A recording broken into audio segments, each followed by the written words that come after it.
They often equate the news regarding the need to stop driving as being even more negative than receiving the diagnosis of a dementia. It's sort of the first major safety issue that you have to deal with and you have to confront relatively early. And it's difficult because that means you probably have not established as much relationship with the patient as you will have later in the course. So for instance, later in the course of the disease, if there are issues around using the kitchen safely or wandering outside the house, you have an established relationship and it's a little bit easier to confront those things. But when you're just meeting someone to say at the end of the first visit or the second visit, oh, by the way, I really don't think it's safe for you to drive anymore, that's a real challenge. Well, physicians don't want to break bad news, and this is bad news, and it's hard for us to do this. Families get angry, patients are upset, and it's a very difficult thing to do. And you're concerned about your patient also, because once they're not able to be as mobile as they used to be, if they're not able to drive, what are the consequences to the patient and the families?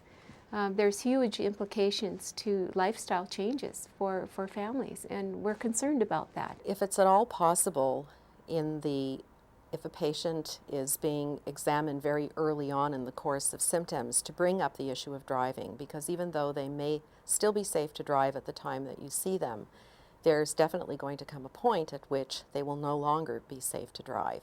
And getting them involved at the initial stages when they're still capable of understanding the potential dangers of continuing to drive, it would be a good idea to work with the individual, with family, if family is available, to come up with a plan that can unfold slowly.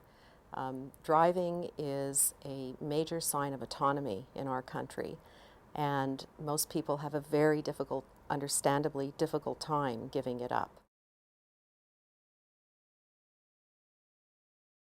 The whole process of allowing them to come together and share their feelings and to recognize that other people are in the same situation and the support that they receive from the group is really beneficial in helping them work through those negative emotions associated with the loss of their driving privileges. And one of the things that we have found to be effective is to constantly emphasize to the participants that it's the illness that has robbed them of their abilities.